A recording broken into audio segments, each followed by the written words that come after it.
Hello, I'm Dr. Deborah Chance, and I've been doing a research project on the Inner Awakening course, and we are finding out major findings in terms of recoveries. Today we have Liz Horn from British Columbia. Welcome. We're glad you're here with us today, Liz. We would like to talk to you today about recoveries that we've had in terms of fear and pain, because many people have been experiencing in the Western world the fight or flight syndrome, where they're having to get to work and get the job done, and there's a lot of fear and a lot of anxiety that surrounds that type of lifestyle.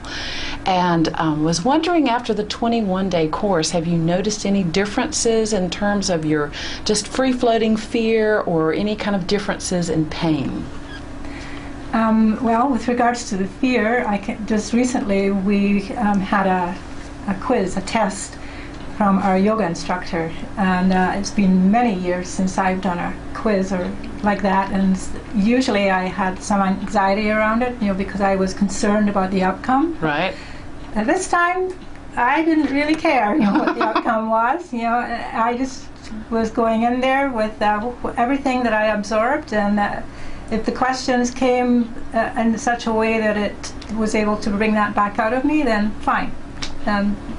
So I was totally felt unclutched from that idea that I needed to pass this test with flying colors. Wow. So do you think that being unclutched and having less fear would help you to do better on the test? I think so. We haven't had the results yet, but I felt better while I was doing the test. Yes. So you're more relaxed. That was the more important thing. I was relaxed. Right. Yes. And this is a form of restful awareness, once again, that we're talking about. That is part of the in effect. And the other aspect of the in effect is that it creates a new physiology, a physiology that's more resilient and more resistant.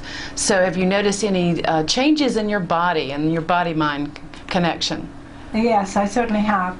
I've come here with severe osteoarthritis in my right hip, and the changes that I've noticed since being here is that there's no pain in my back or hip. Even my leg, the referral pain in my leg has gone right now too.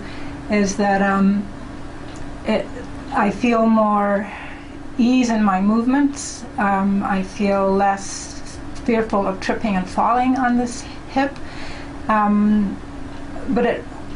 when I say that, it was a click that I had when I was watching Bruce Lipton's videotapes. This is a doctor who is proving that it's not our genetics that create who we are, it's our perceptions of who we are that creates who we are. And the very last part of his video, the words that he, and I may be misquoting this, but basically he was saying that love will expand your cells and fear will contract them. And that's when I realized, because my right hip and right leg have shrunk. They're way smaller, partly because I'm not using it the same way, but I really strongly sense that there's been something holding tight in there that's not allowing this hip to breathe and move the way it needs to move. Wow, so the Kundalini experience that you have in the in effect in this 21-day course, how does that affect your hip and your physiology and your ability to move? Getting the energy moving is really the key thing. Then the physiological changes will happen from that. And I've had some really strong experiences with feeling the Kundalini rising. It makes my body really vibrate, and it's almost like I can feel it vibrating at different levels and the different chakra levels through my body.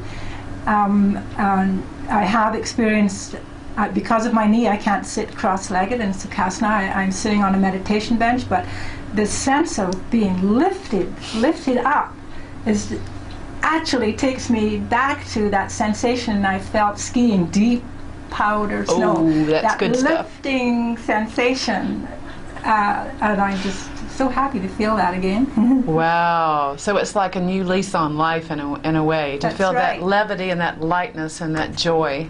Yes. And to have the joy. side effect of having a better physiology, a stronger leg, and less health issues. Yes. And less fear. Right. Okay, well, it sounds like you hit the jackpot on the 21-day course. Thank you for I did. joining us. Thank you, Debbie.